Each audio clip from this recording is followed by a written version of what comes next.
All right, this is part 2 of Dysautonomia in my Living with Long COVID series. Please go back and see part 1 if you haven't seen it already.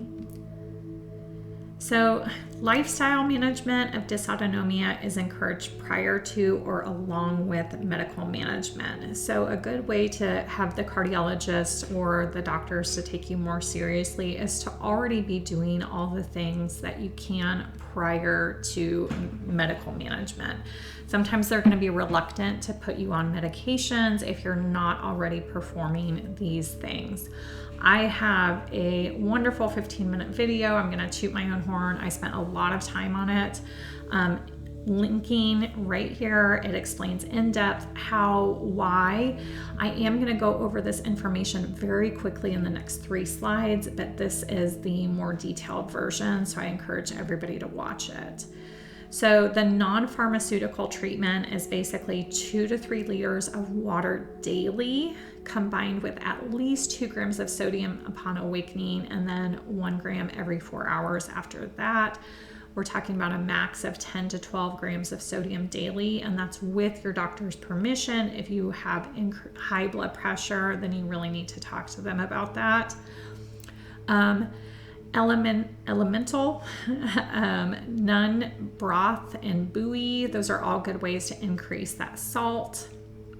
High waist compression, paced upright activities, and then we have exercise. Okay, if you have post-exertional malaise, you do not do these. This is only if you do not have post-exertional malaise, which is why I really needed you to watch the post-exertional malaise videos first. If you haven't done it, you fill out the DePaul symptom questionnaire. I really like the Utah ADAPT program. It's just a little bit hard to find their information online. I managed to get some PDFs sent to me, so maybe you can too. There's the Levine versus the CHOP protocol, so you can look into those as well. And then there's a really good Facebook group, which is basically exercising with POTS dysautonomia. So if you can find them, I think they're really supportive. People can ask questions. They've got resources. One of the moderators does really good education and videos. So please check that out. Carbs, sugar, and large meals can be triggering, and then you do need to learn how to change your positioning and learn postural counter maneuvers, and that's basically things like tightening all your muscles up, tightening your arms up, pushing against something using your arms, bending your legs, activating your big old quads, and that helps to keep the blood flowing.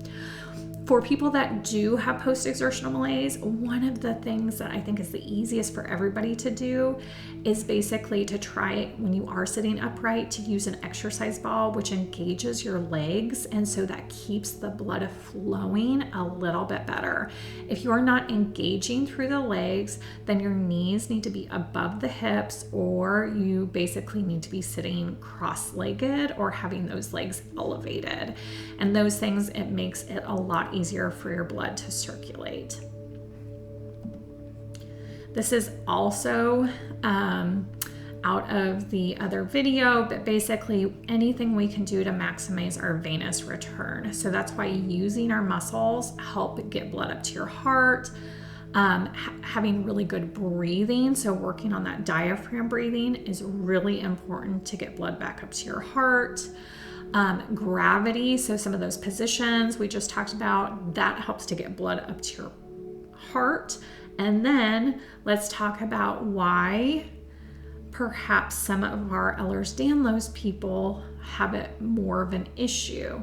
So if you have a connective tissue disorder like Ehlers-Danlos, the valves in your legs might not be closing sufficiently, and then blood's pooling in the legs.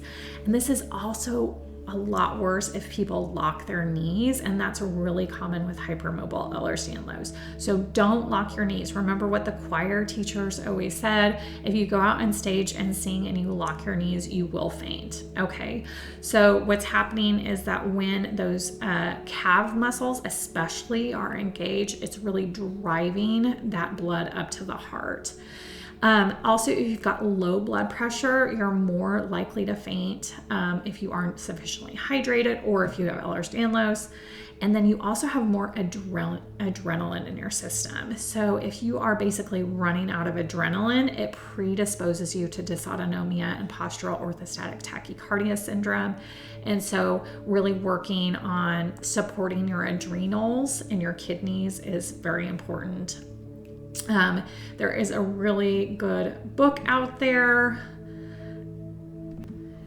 The book is The Adrenal Transformation Protocol by Isabella Wentz. She's a pharmacist and she specializes in like Hashimoto's and thyroid health.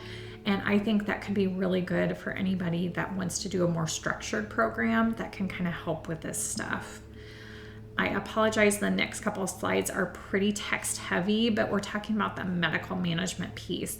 So again, if you haven't looked at my ME/CFS and post-exertional malaise section, please go back there because there's a lot of testing suggestions in that initial video. Some other things that you can look into is vitamin B deficiencies and ferritin, because we already know that POTS is correlated with low iron. And then here's some other ideas. And then here's some rule out testing, again, just to make sure there's nothing that's actually going on with the heart itself, or that you're having an atypical response to exercise, not having low oxygen or anything like that. Okay, for the medical management piece, we've got a few different types of medications. So if you are hypermobile, it's usually suggested that you do not start with a beta blocker. You're going to want to have something that actually increases your blood volume. So that's going to be things like fludrocortisone up here, or midodrine, because that basically helps everything to constrict a little bit more. So I tried to list these top 5 core medications. We put in here a little bit about dosing and then a little bit about any issues that you might have. For example, midodrine unfortunately can cause an MCAS reaction. Corlinor, I think they are trialing now for people with POTS. I think there's a lot of cardiologists that like this, and it doesn't have some of the negatives of beta blockers. However, if you are non-hypermobile, doctors love beta blockers.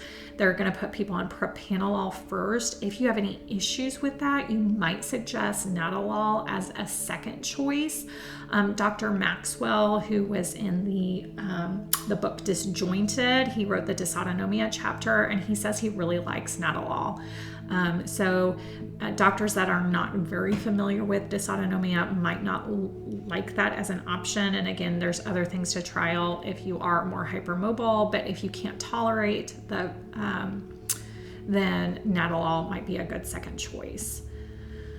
Okay, just a little bit about things to avoid. Again, if you are hypermobile, if you have cervical issues, if you've got concussions in the past, and really for everybody, but just know that because this can be an issue with your actual nerve itself, and I did steal this, sorry, Caring Medical, you do really, really good informational videos about CCI, so please go and watch those if you want.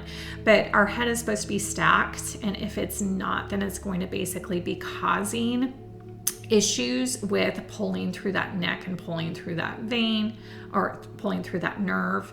So you just want to watch out with that tech neck or forward head posture. You want to be especially careful, especially if you're a little bit weaker because you're not able to exercise, that you're trying to do that tall posture activities. You want to avoid activities that can increase your whiplash. Sleeping on your stomach isn't good. I love rest breaks on your stomach and breathing breaks on your stomach, but not sleeping on your stomach. And then trying to avoid cricking your neck. You don't want to do anything excessive neck exercises, excessive spinal adjustments. Be pretty wary about that. And then again, especially if you are these people, but basically everybody needs to be trying to side sleep with a neutral spine. Sleeping on your back is also okay unless you're at risk for obstructive sleep apnea, and then we do not want you sleeping on your back. So if you snore on your back, sleep on your side instead. You want to position all your devices where you're just very slightly looking down. Do some gentle posture correctors throughout the day. And then you want to do some gentle neck, jaw, and face ranging activities daily, and that keeps your vagus nerve from getting pinched, and then do tummy time during the day, so breathing breaks on your stomach. That really helps your diaphragm. So let's look through some things that can help your vagus nerve. Okay, the one that you hear the most often is going to be joyful, be mindful. This is not the answer. I'm not trying to tell you that, but this does help your HRV. If you can be around calm people and happy people, it helps you to be calm and helps you to be happy. Trying to be like in the green zone. So just noticing that you're okay. If you can do it, great. Nobody can do this all the time, so don't put pressure on yourself either. Using your voice. So you want to inhale and exhale through your nose as much as you can, unless you're actually using your voice or eating. This is an exercise, so make sure you stop before you're tired. But humming, voiced gargling, singing, yoga ohms, those kinds of things, those are great exercise, and that activates your diaphragm. It helps to activate your throat. It can be a core strengthener. I really love these on an exercise ball too. And again, if you have post-exertional malaise, do half of what you think you can. Next up, we have use cold. So ending your shower with cold water, that's helpful for dysautonomia in general. And then it's also a vagus nerve strengthener. If you have trouble regulating your body temperature, then make sure you're careful that you're not overdoing that. You can do ice cold washcloths on the back of your neck or on your forehead, or immersing your face in cold water, or going swimming, which is cool water. And then I love rose water face spray. It just gives you a little ooh. We've got the Safe and Sound protocol, that's SSP, that tends to be therapists and occupational therapists that use that. I know there is somebody who's been on Gez Mendinger who really recommends that. Sally Riggs is her name. I just thought of it. On your own, you can also do some binaural music. You can do white noise, brown noise, green noise, purple noise, whatever color noise makes you happy. Aromatherapy is great. Trying to think about your food and mindfully eat and really help your digestive system out is helpful as well. And then we do have exercise and positioning that can help your vagus nerve. Intermittent fasting can sometimes be helpful, alternate nostril breathing. And then there's some YouTube videos that have some decent vagus nerve stuff. I've got a playlist that has some of those. You do hear about vagus nerve stimulators. So you have to be careful because not everybody responds well to this. Also, some physical therapists, I went back and did manual training for vagus nerve. So I basically have these different things I can do to people's throats and stomachs and mouths and ears that are vagus nerve stimulators. But we also have the electric ones. Dolphin is the one that has been on my radar for a long time. So I don't have access to one at work right now, but I did request that they purchase one of those for me. So I can't give you a great review. I'm not sponsored by them, but I have myself been recommended this brand, and for therapy purposes, I think it's great. Okay, but be careful. Take heart rate and blood pressure before. Make sure those don't drop very much after, and then check and make sure that your HRV scores aren't going down, just to make sure you know that that's tolerable for you. And again, any of these things are not going to be helpful if you don't clear up the issue that you have in the first place. So like the idea that you're still living in mold and then you're going to use a vagus nerve stimulator and that's going to help, that like it's not. Or if you've got too much like B6 in your system, or you've got heavy metal toxicity, like it might help a bit, but you got to look at root causes for this kind of stuff too. So working with a naturopath that really knows what they're doing can be helpful.